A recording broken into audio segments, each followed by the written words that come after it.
ላይ ነው ያለችው የኢትዮጵያ የኦሮሚያ ዋና ከተማ ናት።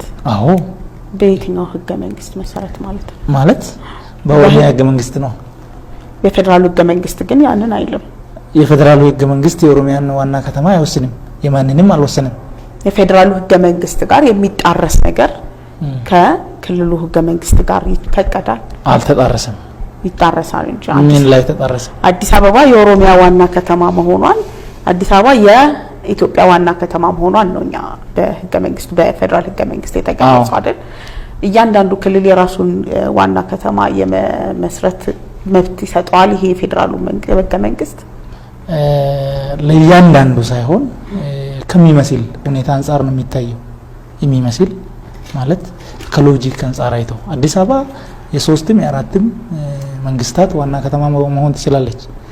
የአዲስ አበባ የአፍሪካ ዋና ከተማ ናት የሚል ህገ መንግስት ላይ የለም። ግን የአፍሪካ ዋና ከተማ ናት፣ መዲና ናት። ከዛ አንፃር ያለው ከሆነ አሁን ከሎጂክ ከታሪክ ከሞራል እያልን መውሰድ እንችላለን። ከህግ አንፃር ግን አንድ የክልል ህገ መንግስት የፌደራሉ ህገ መንግስትን ባለበት ሁኔታ የፌደራሉ ህገ መንግስትን በሚጻረር ወይም ደግሞ ተቃራኒ በሆነ ሁኔታ የክልሎች ህገ መንግስት የራሳቸውን ዋና ከተማ እንዲመርጡ እድል ይሰጣሉ ማለት ነው። ከህግ አንፃር ቀጥታ የራሳቸውን ዋና ከተማማ ክልሎቹ ናቸው የሚመርጡት።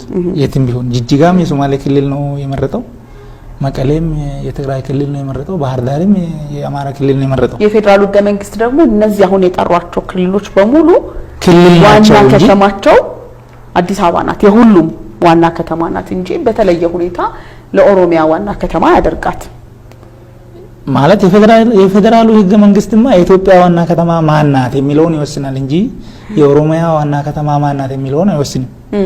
እሱን አይነካም። ስለዚህ ከአቀማመጧ ህገ መንግስቱን የሚያነሳው እኮ አለ። አዲስ አበባ የኦሮሚያ እምብርት ላይ ትገኛለች።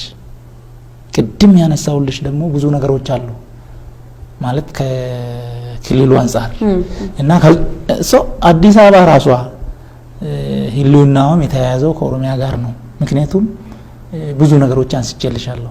አዲስ አበባ ደግሞ ለኦሮሚያ ከአማራ ክልል የበለጠ ቅርብ ናት። ከዛ አንፃር ታይቶ ሰንተር ላይም ስለሆነ ይሄ ቢሆን የሚጣረስ ነገር የለውም ማለት ነው። ይሄ